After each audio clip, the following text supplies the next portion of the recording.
अहिले बिहान यसो संसार हेर्दै थिएँ सुदन गुरुङ गृहमन्त्री हिजो शपथ लिनुभयो। शपथ लिएको 24 घण्टा नहुँदै रमेश लेखत र केपी ओली पक्रिनु भयो भन्ने हल्ला सुनिहालेँ मैले ट्याक्कै संसारमा। त्यहाँबाट खुसी लागेर तपाईहरु माझ आएको छु। एकदम आतुर भएर हेर्नु होला, किन विशेष मान्छे साट्नुभयो।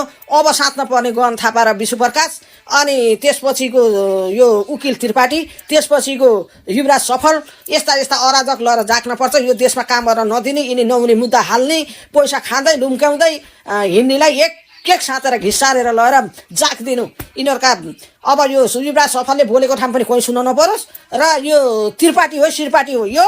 अनि अर्को पनि छ एउटा स्वाधीन नागरिकता नबनाइदिनु, त्यो मान्छेको नाम याद आएन। यस्ता यस्ता उकिलहरूलाई खारिज गरिदिनु। न्यायालयलाई नि यिनीहरूले बदनाम गर्ने काम गरेका छन्। यस्ता अराजक त्यहाँ जानाले शेरबहादुर दाईबाट परिचालन, गगन थापाबाट परिचालन, यो युवराज सफल र यो त्रिपाठी रहेछन्। सबै हामीले भिडियो हेरे। हामी यस्ताका कारबाही खोजी गर्नुहोस्। यहाँ बिचौलियालाई एक खोजेर कारबाही होस्, त्यतिकै नछोडिदिनु होला। हामीले चाकै त्यही भएर हामीले स्वतन्त्र भएका हौँ। यो जनताले जे चाहेर भोट दिए त्यही काम गरिदिनु होला। जनता यत्रा आमाका काखरी 13 वर्ष उद्रेको व्यक्तिलाई साट्नु भएछ। अब रह्यो कसलाई? यिनी गगन थापा, विशु प्रकाश, अनि यो के अरे यो रामहरि खतिवडा, यस्ता अनि यो रामहरि खतिवडाले यो उसलाई लुकाएको त्यो के जाति हो सहकारीको ट्याग लाउने एउटा त जाकिएछ। यिनी एक खोज्नु होला है रवि भाइ, त्यतिकै नछोड्नु होला। जनता एकदम आक्रोशमा छन्, किनभने तपाईँलाई यति यातना दिएका छन् नि। त्यो यातनाको घडीलाई एक सुदन गुरुङलाई सब रिपोर्ट दिनुहोस्। सुदन गुरुङ गृहमन्त्री बन्नुभएको छ, त्यो भाइले यसरी काम गर्नेछन् भने मलाई आशा पलायो है। 24 घण्टा नबित्दै रमेश लेखत र उसलाई केपी ओलीलाई साट्न नसकेकालाई 24 घण्टा बित्न नपाउँदै साट्नु भयो। तपाईँलाई सहितको सलाम छ गृहमन्त्रीज्यू। सुशीला कार्की आमा, तपाईँले यति मेग्रिटी मिलाएर तपाईँले बिदा लिनुभयो, तपाईँलाई हजार तोकको सलाम छ।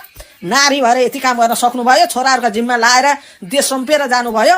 तपाईँलाई हरदम भगवान्ले साथ दिइरहन्, तपाईँलाई लाखौँ समयसम्म भगवान्ले बचाउन् भन्ने आशीर्वाद दिन चाहन्छु तपाईँको छोरीले। किनभने हो यस्ता नारी हुनुपर्छ क्या, नारी भएपछि होइन। तर अब आउने पिँढी यिनी बिचौलिया, यिनी कर्मचारी बिचौलिया बनेका छन्। यिनीलाई एक खोज्नु होला। मालपोतमा भयो, अनि यिनी पैसा नभएका नागरिकता नभएर उहर्दा पनि 5,000 दिएपछि जग्गा पास हुने, देश विदेशमा हुने क्या, यस्ता बिचौलिया खोज्नु होला।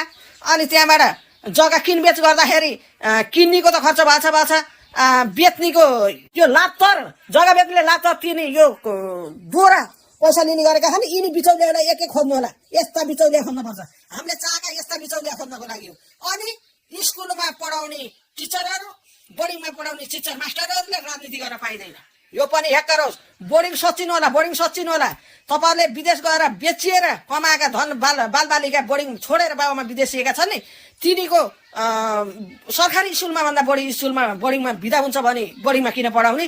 त्यो त्यत्रा कटौती, त्यत्रा लामा छुट्टी लिने, अनि हरदम बिदा दिने, अनि यत्रा खानाका पैसा तिरेका छन्, यत्रा पैसा तिरेका छन्, फीका पैसा, तिनी कटौती किन हुँदैन? बिदा हुन्छ त कटौती हुन, खानाको कटौती हुनुपर्छ। यो लापरवाही छ। यिनी पनि खोज्नु होला।